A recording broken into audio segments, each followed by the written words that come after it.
This one is about the Great Deception. The concept of the Great Deception in eschatological and mystical theology rarely begins as an external event. It originates within the human mind.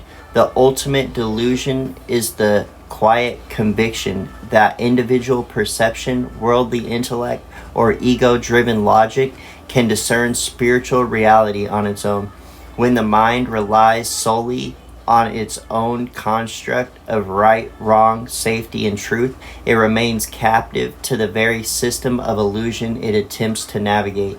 To be freed from this delusion requires a fundamental shifting of internal alignment, moving from self-directed perception to divine indwelling. In classical biblical prophecy, particularly within the revelation of John, the 144,000 represent a distinct sealed entity, a remnant set apart, marked not by external worldly status, but by divine ownership and spiritual purity. When viewed through the lens of internal transformation, accepting the indwelling of God within this sealed body represents the precise point where the mind breaks free from the prevailing illusion. It is the recognition that divine truth is not an abstract philosophy to be studied from a distance, but a living presence that actively occupies the sanctuary of the spirit.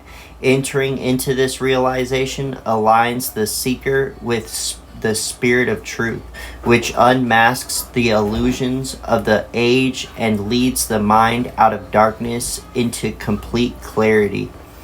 This internal realignment serves as an indispensable anchor. As physical and spiritual turbulence intensifies across the earth, the physical storms, cataclysms, instability, and environmental upheaval are paralleled and perhaps driven by profound spiritual storms.